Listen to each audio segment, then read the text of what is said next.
Buenos días, nos encontramos nuevamente para reavivarnos con la palabra del Señor. Hemos llegado al día de preparación, antes del Santo Sábado. Hoy nos corresponde estudiar el capítulo 7 del libro de Nehemías.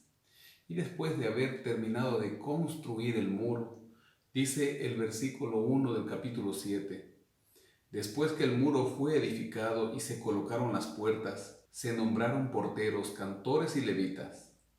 A mi hermano Hananí y a Ananías, jefe de la fortaleza de Jerusalén, pues era un hombre de verdad y temeroso de Dios, más que muchos. Estos eran hombres de confianza de Nehemías. Dice él: les ordené y les dije: las puertas de Jerusalén no se abrirán hasta que caliente el sol, y se cerrarán y atracarán antes de que se ponga el sol. Así, de esta manera él estaba protegiendo a la ciudad de aquellos enemigos externos que mucho daño habían hecho y también habían impedido que la obra avance más rápidamente.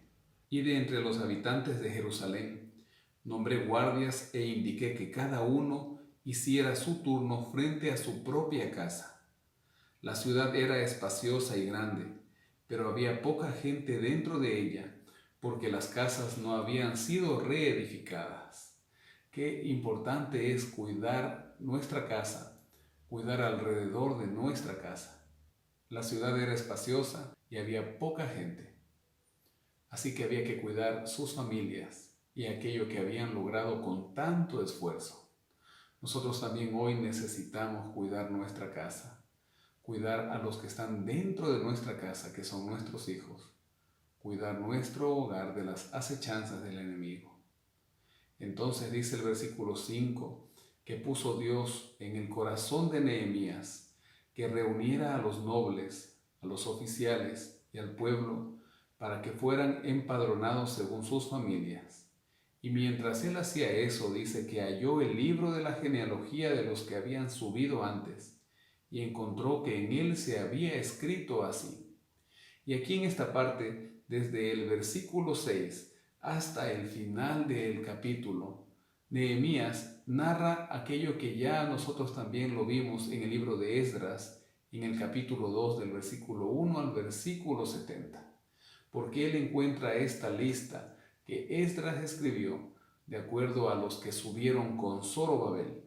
Por eso dice en el versículo 6: estos son los hijos de la provincia que subieron del cautiverio, de los que llevó cautivos Nabucodonosor, rey de Babilonia, y que volvieron a Jerusalén y a Judá, cada uno a su ciudad. Ellos vinieron con Zorobabel. Y empieza a narrar: Nabucodonosor llevó a los judíos a cautividad en el año 597 a.C. Zorobabel, junto a los primeros repatriados, llega a Jerusalén en el año 537. Y el año en que Nehemías recibe la orden del rey para ir a Jerusalén fue el año 444. Quiere decir que esta lista que él encontró tenía ya más de 60 años, pero era muy importante para aquellos que, aunque pocos como leímos en antes, tenían la necesidad de saber que eran parte de ese pueblo, del pueblo de Dios, y que estaban volviendo a aquella heredad que el Señor había ofrecido a sus padres algunos siglos antes, y que debido a su pecado lo habían perdido. Dice el versículo 66 que toda la congregación reunida era de 42.360, sin contar sus siervos y siervas, que eran 7.337.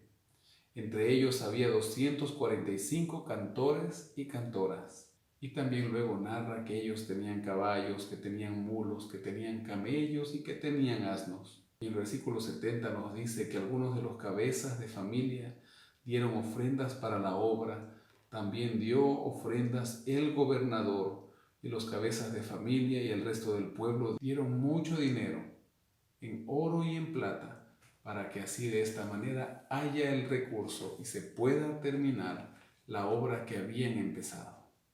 Yo sé que usted ahí en casa va a leer todo el capítulo, y cuando lo hacemos con oración y cuando vamos relacionando con otras partes de la Biblia, porque recordamos que algún nombre lo leímos en otra parte y el Espíritu Santo nos inspira, podremos encontrar grandes lecciones. El folleto de la escuela sabática de este trimestre, en la lección número 9, correspondiente al sábado 30 de noviembre, dice lo siguiente: por lo general omitimos las genealogías y las largas listas de la Biblia, pero el Señor las ha incluido por alguna razón.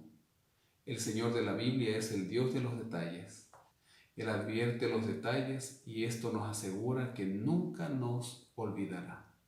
Estos pocos ejemplos de genealogías proclaman que Dios sabe todo acerca de nuestras familias y las listas de cosas nos dicen que Dios se preocupa incluso por lo que los demás podrían considerar insignificantes. Jesús dijo en Lucas capítulo 12, versículos 6 y 7, que Dios cuida a los gorriones y hasta cuenta nuestros cabellos. Qué hermoso saber también que nosotros formamos parte de una genealogía, aquella genealogía que pronto entrará a heredar la Canaán celestial. Pero no dejaré de insistir que hay todavía personas que necesitan conocer del amor de Dios y formar parte de esa genealogía. Por ello nosotros tenemos que trabajar ahora y para ello debemos orar. Te invito a hacerlo. Señor, ellos encontraron una lista donde había nombres de hace 150 años atrás. Quizá algunos de nosotros no sepamos ni siquiera quiénes fueron nuestros bisabuelos, tatarabuelos. Pero Señor, hoy estamos conscientes que para ti somos tan importantes, que tú te preocupas por nosotros, que tú te preocupas de esos pequeños detalles. También queremos pedirte que nuestro nombre no falte en esa lista. Hay en el libro de la vida. Padre, ayúdanos a perseverar y que cada uno de nosotros lleve el mensaje para aquellos que no te conocen, conozcan del amor salvador de Cristo. Señor, queremos entrar en tu día santo y reposar y recrearnos en ti. Oramos en el nombre de Jesús. Amén. Que tengas un feliz día y al final que tengas un feliz sábado.